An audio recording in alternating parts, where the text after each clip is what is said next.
Welcome, dear listeners, to Broadcasts from Elsewhere, where we talk about media you may not hear about elsewhere. My name is Enigma, and I'm your host. And welcome to the new year, everybody. Hope you had a great time and didn't get too drunk. Today is the first day of January, of course, as you know. And January is going to be our month of some of my favorite oddities and obscure movies, or just ones that I feel are underrated. Maybe a few cult classics as well sprinkled in. We're starting off today with a little movie called Throw Momma from the Train. It's a movie that's directed by and starring Danny DeVito. It's actually his directorial debut as well. This is a comedy crime movie from 1987. And it's essentially about Danny DeVito's character Owen having a misunderstanding and thinking that Billy Crystal's character Larry is supposed to kill Danny's mother, Owen's mother rather, in exchange for Owen killing Larry's ex-wife.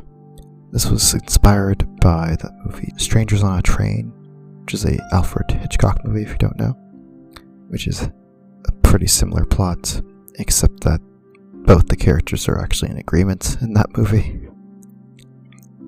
But this is a very fun watch, in my opinion. It's got some very, very interesting shots here and there inside the movie.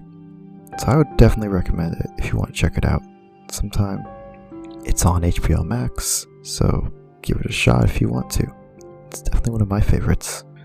So, as always, if you want to check out this movie before we get into it here, by all means, please do. I think it's worth your time, personally. It's on HBO Max as far as for streaming, so please do give it a watch. But without further ado, let's get into this. So we start off by meeting our character Larry, who's played by Billy Crystal.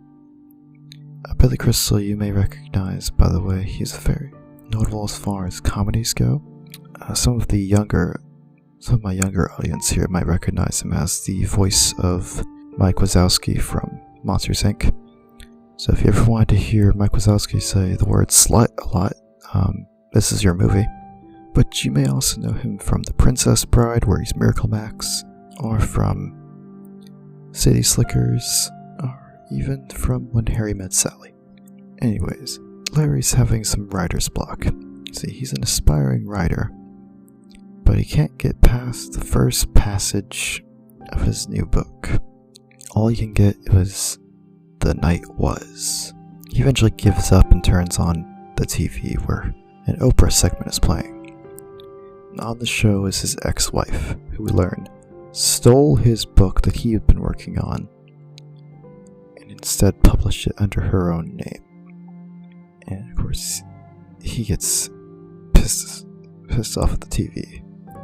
But we have there's an interesting little transition here where they zoom in on the show, more or less, and just have that on the screen. And we zoom back out and we're in a different room now. It's a cool transition to me, personally. Anyways, and now we're in Owen's home, which is Danny DeVito's character. I don't think I need to explain to you who Danny DeVito is. You know who Danny DeVito is, probably. You've definitely seen him on It's Always Sunny, if nothing else. So in the home we see Owen's mother, who is never really named, so I just call her Momma. But that's what she's referred to as in this movie too, so works out. But Momma is just an insufferable character, honestly. I'm not saying she's a bad character, I'm saying she's an awful person from the looks of it. Because she's always just very domineering and cruel towards Owen. Anywho, right now she's screaming at him to get her a soda, and she also keeps, throughout the movie she always screams about like, oh, you're gonna have someone take me away, aren't you? Honestly, he should, the way she's going. But he takes some soda and he pours it in a cup for her. He also pours a little bit of rat poison in there. And he brings it out to her. And for a brief moment it seems as though she actually drinks it and dies, but we've learned it was actually just a little fantasy You see there's a lot throughout this movie where he'll go into a little fantasy about killing her and then eventually stop what he's doing and not actually go through with it. But it cuts back to real life and he smacks it away from her before she can take a sip, because he did actually poison it. He was actually almost about to kill her. But he smacks away, breaks the cup, and then she's all over his ass about that too. Then we get to see Larry has a writing class that he teaches at a local college.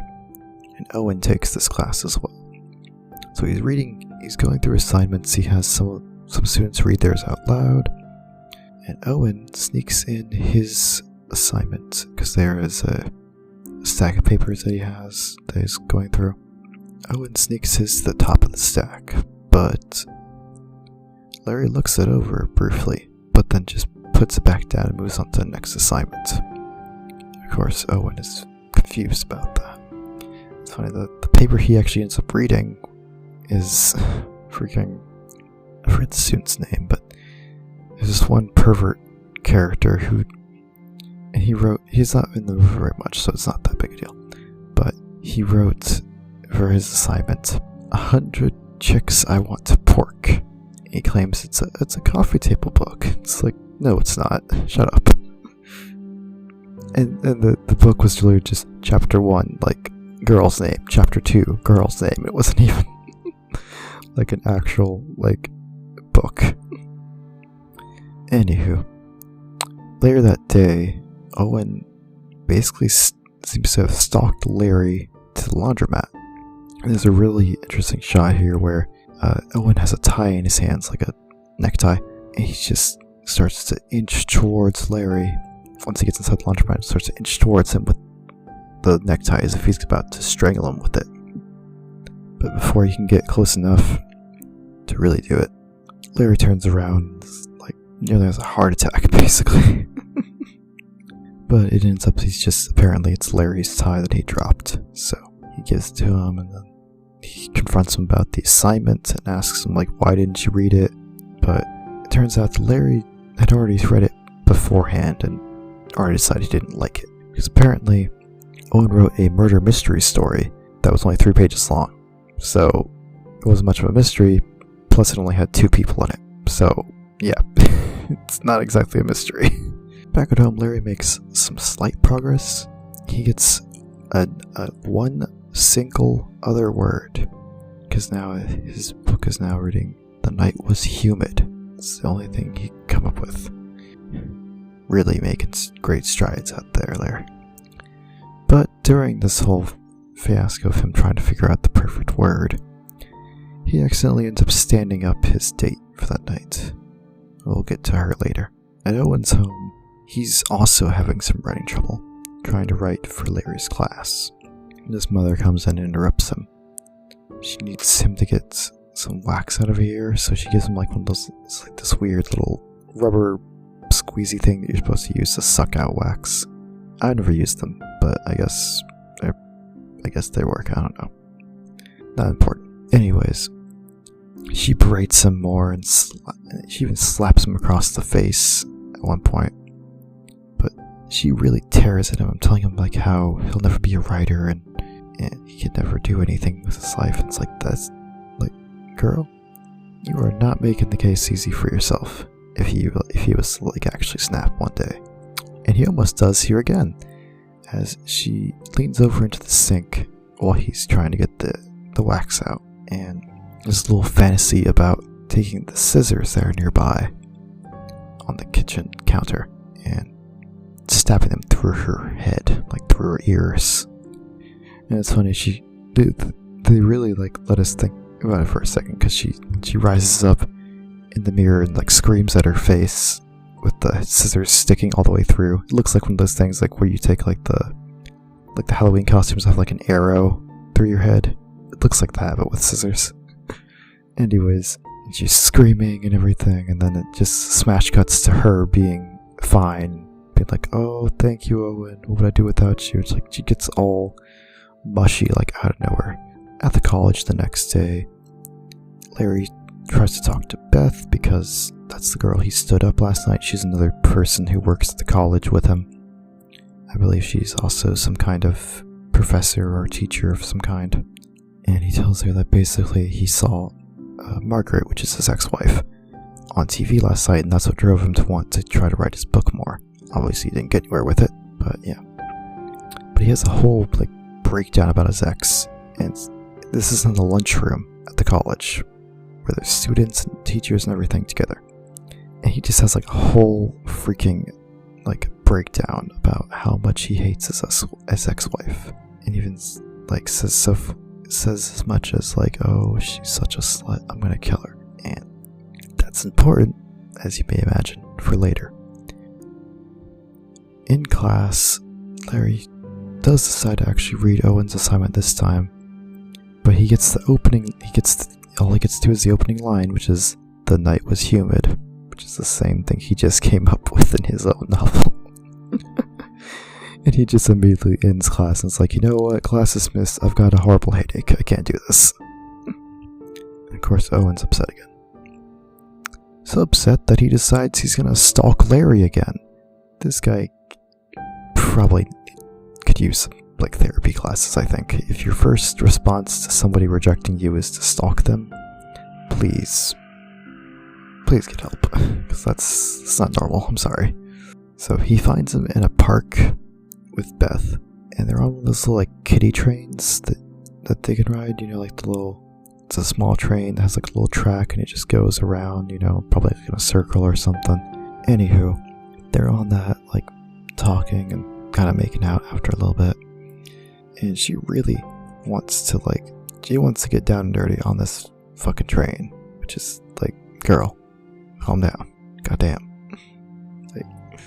But Owen sits in the car behind them on the train and just loudly munches some chips, which gets their attention, and they're what the fuck are you doing here, basically? It's well, why didn't you read my stuff? Why didn't you like my novel? Again. But Larry basically just yells him and gets him out of there. Tells him, no, I didn't like it, and just go already. But Owen doesn't give up after that. After he leaves later that night, as Larry's in bed, Owen calls him up on the phone, because apparently he has his home phone number, which, if I was a teacher, would disturb the fuck out of me. But maybe that's public knowledge, I don't know. Either way, he calls him up and asks him why he didn't like it, and they end up meeting up that night on a bench outside of a store just somewhere in the city. So Larry tries to give him a few pointers on how to write a good murder mystery. Talks about how you have to eliminate the motive and everything like that. And he even uses his own experiences with his ex-wife. He says, I hate her, but I couldn't kill her because I've got all this motive. So, police would be on my ass right away, And Owen even relates that to his mother. And then Larry gives him the idea about, if you really want some good inspiration, why don't you go see that Hitchcock film that's playing in theaters, And Larry goes back home to go to bed. So Owen goes off to the movies, though, because apparently, I guess this theater is open really late. And he goes to see the movie Strangers on a Train, which, if you remember what I said earlier, was also the inspiration for this movie. So they even used it in the movie to show inspiration for the characters as well. Very fun, in my opinion. And while he's watching the movie, when the characters are talking about doing the crisscross, they say, I kill your wife, you kill mine, basically, or something like that. Actually, I think it's, I kill your wife, you kill my father, or something like that. Either way. Once he hears that line, Owen basically has an epiphany, and he realizes what he thinks Larry wants. So, because he thinks now that Larry wants him to kill Margaret, and in turn, Larry would kill Momma for Owen. Obviously, that's not what Larry actually meant by that, but he doesn't question it for even a second. So Owen gives him a call and tells him, I understand what you wanted me to do now, and all that stuff. And Larry's in the middle of, basically getting it on with Beth again in his home. So he's yeah, whatever, just, sure. He doesn't care. In other words, he's too busy to care what's happening. And he tells him, I'll call you back in a few days. And it's like, yeah, great, take your time, and just hangs up on him. We skip a little bit forward now, a few days later. Larry's let go by his agent, who's now going to sign on his ex-wife, Margaret, as a client instead. Because she's apparently supposed to be working on a new book soon. How she's going to do that when she stole his book, I don't know, but guess we'll see. Meanwhile, Owen was able to find where Margaret was going because she was having a book signing in Maui. So, he finds her in a little vacation home in Hawaii.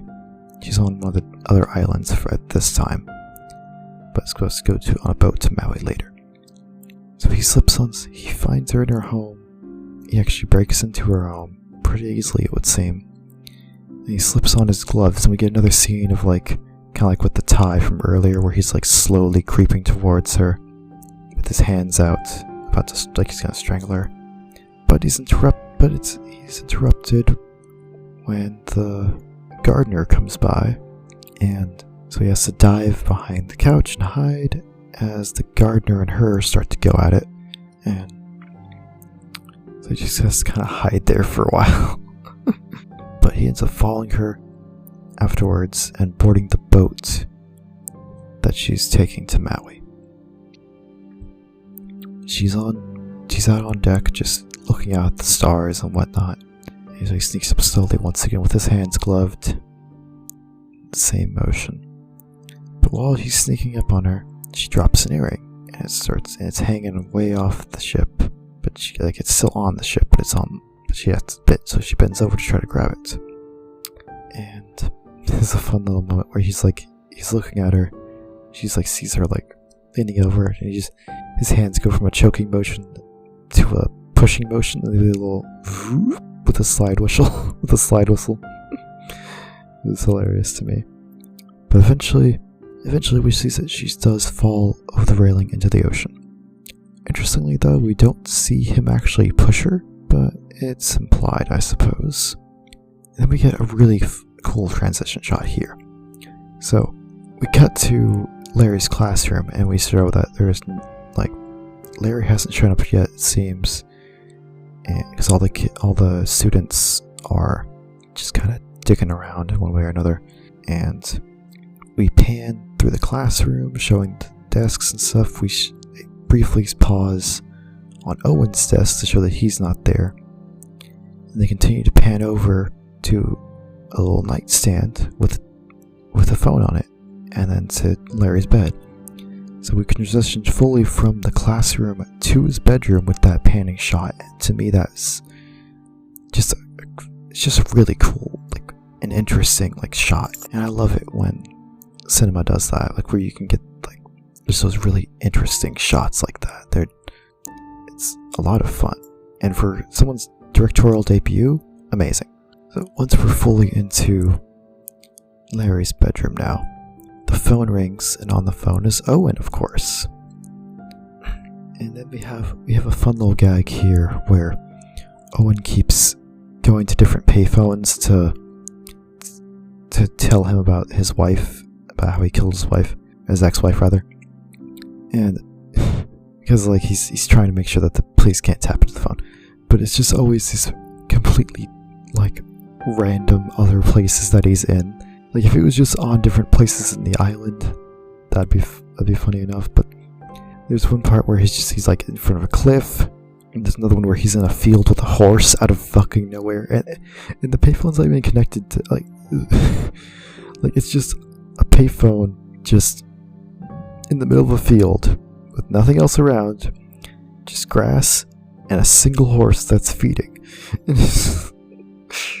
love that gag so much. It's so dumb, but it's great because they keep he'll hang up, and then the phone will ring again. Larry will pick it up, and he's just in a completely different spot, and you just have to wonder how the fuck does he get to all these places so fast? But anyways, so he tells him that he killed Margaret last night, and he says now it's your turn to, time for your turn of the bargain to kill my mother, And of course Larry has a hard time believing it at first. He has a whole panic attack, and he tries to call Margaret. She doesn't answer, of course, and he goes over to his neighbor who's like also his friend, is Lester. He interrupts him because like Lester's got a girl in his bed, but he's like has a whole freak out to him about like, hey, listen, it couldn't have been me. It couldn't have been me. I was with you last night, bar, and all this stuff. And Lester doesn't know what the fuck's going on, but just goes along. It's like, yeah, that's right. Definitely couldn't have been you. Because he just wants to get back to his girl. But Lester lets him borrow his car, and Larry ends up taking that car to Beth's house. On the way over, though, he hears a radio report about how Margaret fell into the ocean last night. At Beth's house, he tries to explain what happened with Owen and everything, but she gets upset because she thinks for some reason that he actually did like try to orchestrate this murder in a way, because like she knows how much he hates his ex-wife. So she has him leave, but she calls him later on and she leaves a voicemail. But unfortunately for her, the police are already at Larry's and they hear the answering machine taking the voicemail. And that's not a good sign, because in the voicemail she says something about like, oh, you came over here screaming about killing your wife and all this stuff, and it's like, well, you just incriminated his ass, good job. So Larry meets up with Owen and they go for a ride in Lester's car. Larry tries to explain to him that this was a misunderstanding. He's going to take Owen to the police station and he's going to have to confess for the murder. But Owen just argues like, oh, I'll just lie and say that you did it actually. So he tries to force him into telling the truth by instead speeding up the car and threatening that he'll kill both himself and Owen by driving the car off like a cliff or into traffic and whatnot. But Owen agrees to go ahead and give himself up, but then we have another problem. Because the car apparently has no brakes. Which is great, isn't it? So then they have a fun little like gag where they're all trying, he's trying to avoid traffic and stuff. It gets very hectic very fast, as you can imagine. Ends with him crashing into a tree in someone's yard. So the next morning, Owen has Larry over for breakfast and is trying to explain to him like how he could kill, how like just suggest different ways of how Larry could kill Momma, basically. It was a fun little moment here too, where Momma comes down and sees Larry there. And he's like, who the hell is this? And Owen tries to be like, oh, it's his cousin Patty, don't you know? He's came over for breakfast. She tells him, oh, there was no cousin Patty. And Owen just smacks him over the fucking head with a frying pan. It was great. So Owen is somehow alive after that, because it was like an iron skillet. Not just a regular ass frying pan, it was like an iron skillet that he gets smacked with. So Owen's still alive with that somehow, but not doing very well, I imagine. But either way, a little bit later, we have a nice little sentimental moment here, actually, with Owen, and we learn how much he really loved his dad. He has this whole coin collection that's not like a valuable coin collection in the sense of money, but more of a valuable in the sense of heart. As it turns out, this is all just change that he kept over the years from his father. It's a very sweet moment. But Owen continues to try to to convince Larry, and I guess probably with that whole sentimental speech, he probably won him over, it would seem, so he agrees to do it. Meanwhile, the detectives interview Beth and a few of the students from the school, from the college. All of the students are all mention his freak out in the cafeteria, while Beth mentions about his visit to her house earlier. Back at Owen's place, Momma is now asleep in her bedroom, and so Larry tells him, so Owen tells Larry to just take a pillow in there and smother her in her sleep. And then he goes ahead, leaves to go bowling. I guess to sort of give him an alibi, to give himself an alibi. Yeah. So Owen tries to go into the bedroom to smother her, but he sees her eyes are open, so he starts to talk to her about like what's been happening with Owen. But right as he's done explaining, she starts to snore. So she's just sleeping with her eyes open, like a normal person does, yeah. But he still can't go through with it, and he tries to go ahead and search Owen's room for evidence to see if he can try to incriminate Owen instead. He eventually does find the plane ticket that Owen had bought to get to Maui earlier, or to get to Hawaii rather, but he bought the ticket in Larry's name, so that means the receipt shows Larry's name instead of Owen's, so it's no good.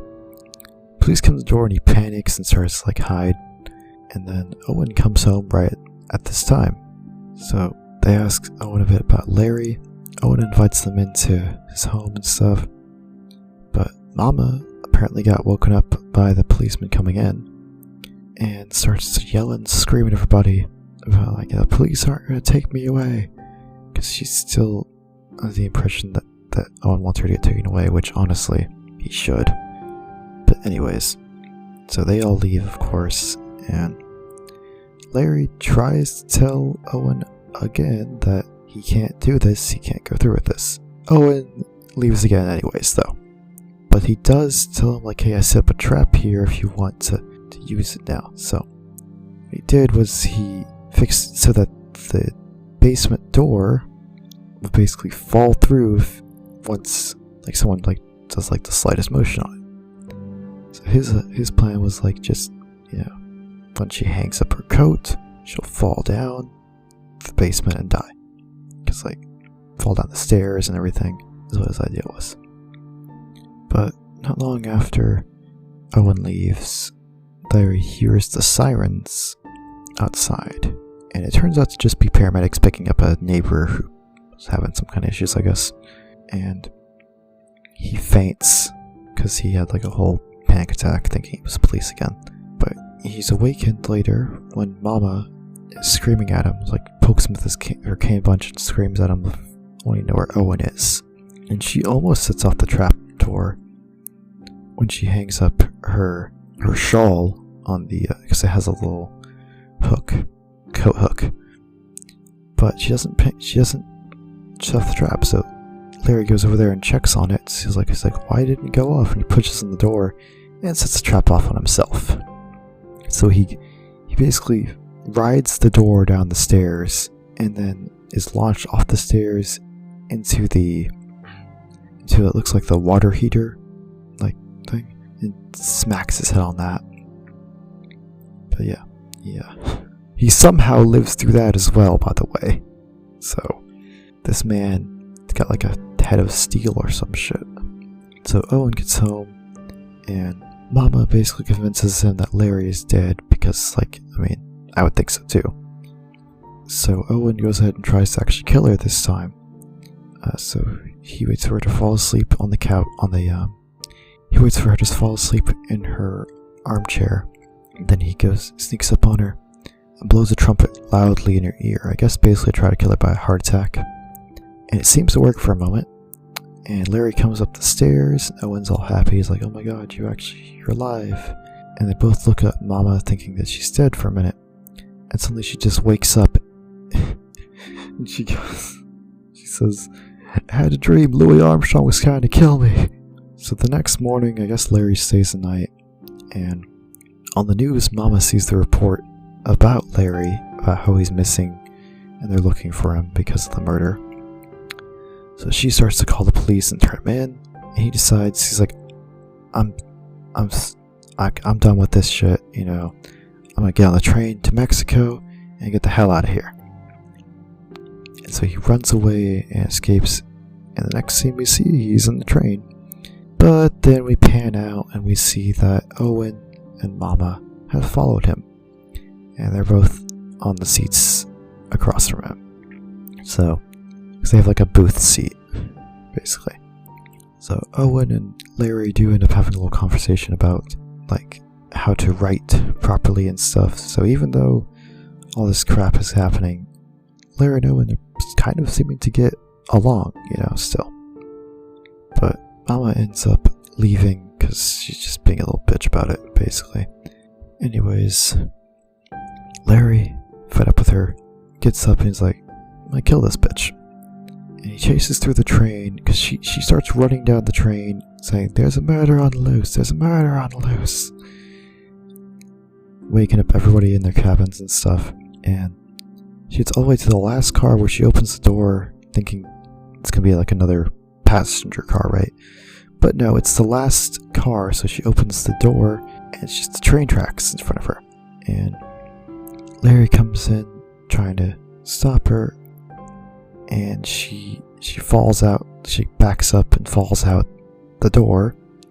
So she's hanging on to the edge, and Owen comes in, and both him and Larry struggle for quite a bit trying to get her back on. Which is funny. The whole movie's been about trying to kill her, and then now they're like, oh, we'll save her life, I guess. Like right when they had the perfect chance to do so. But regardless, they get her back in. But when she gets back in, she sees Larry again, and she kicks him, launching him out of the door and off the tracks. Larry also survives this, so I'm convinced this man is unkillable, apparently. Or we're in a cartoon universe with cartoon logic. Which is fine. For this movie, I'll accept it. It's hilarious. But, oh yeah, and the train continues on, of course, and Owen doesn't even seem that disturbed that Larry's off the train. He doesn't do like, oh, are you okay? He just starts waving goodbye to him as the train moves on. So we flash forward a little bit, and Larry's in the hospital, and he's watching another news report about Margaret. It seems that she's actually alright after all. A fisherman found her and rescued her, and she's now decided to sell the rights to her tragedy to a movie studio so they can make a movie about her experience with her like almost death. So he has a nightmare that night about killing Margaret. But there is one interesting shot I wanted to mention here too, though. You see, at the very start of the nightmare, he's watching the paparazzi take photos of her as she's getting out of a car. We then show her in what looks to be like a motel area or something, where she is having a glass of champagne or what have you. She drops the glass. We follow the glass as it spins around, and then it finally is caught by him. But it's just I wish I could explain it properly. But we go from the spinning glass to an overhead shot of him, a bird's eye view, to him catching it and going into her hotel room. But inside her hotel room, it's like very fancy, and there's like a fireplace and everything. So, very dreamlike. You can tell, right? And so he starts to strangle her. He wrestles her to the floor and strangles her. But as he's strangling her, her body becomes his body, and he's like strangling himself, like another version of himself, basically. And he awakens from the nightmare, and he's hit with inspiration. So he grabs a nearby notepad, and he starts writing about his experience with Owen. We flash forward then a year later, and Larry's now out of the hospital, of course, and he's writing his novel, almost done with his novel at this point, about his experiences with Owen. And speaking of the devil, Owen calls him up, and turns out he's like right outside at a payphone. Because payphones are just everywhere in this universe, I guess. Either way, Larry tells him come on in. They have a chat for a while. It turns out Owen's been busy as well. Turns out he also wrote a book. And it turns out he also wrote a book about their experiences. Larry starts to get mad with him and starts to like almost want to kill him and stuff. But then Owen shows him the book. It's a children's pop-up book. You see, Owen had went back and kind of doctored the story a bit so it's a little more kid-friendly, and made it to where it ends with them having a picnic together instead of being, almost throwing her off of a train. But either way, so all is well, and Larry, Owen, and Beth now decide to go on a little vacation together. So credits begin to roll as they start to play in the surf and whatnot. Like I said, this was a great movie, an amazing feat for the first directorial debut of Danny DeVito, I would say. He did also go on to make some other movies. I do want to see them at some point. I haven't yet. I know there's even another kind of crime one that he did called Death to Smoochie, which features Robin Williams as one of the lead actors, and I definitely have to see that at some point. Unfortunately, it's not streamable anywhere. You have to buy it, or probably other unsavory methods. But I do really want to check it out one day. Maybe I'll even put it up on here on this podcast. But it's about a children's star host who ends up wanting to kill the actual character, it sounds like. Not the person playing the character, but the character itself, it sounds like. It sounds really interesting. And it's one of the few Robin Williams films that I haven't seen, so I definitely want to check it out. Because Robin Williams is another one of my favorite actors. Rest in peace, Robin. Anyways, I believe that's all I have for you today. I hope you enjoyed this month of content that I have for you guys. It's a bunch of my favorites, so hopefully there'll be some of your favorites as well. Maybe I'll introduce you to a new movie that you really love, Next time we're going to be looking at Repo, the Genetic Opera, a musical film that's all about a terrible future where you can finance your surgeries, but if you don't pay on time, you get your organs reharvested by the Repo Man. So tune in next time to hear all about that. Maybe check it out if you want to. It's on Freevee by Amazon. Other than that, thank you so much for tuning in. Be sure to follow me here on Spotify for more content. And follow me on Twitter at BFE Podcasts to get updates on scheduling. I'm going to post the full schedule on my Twitter account sometime later today, probably. And just be sure to tune in next time. Until then, my name is Enigma. I'm signing off. You have a great day.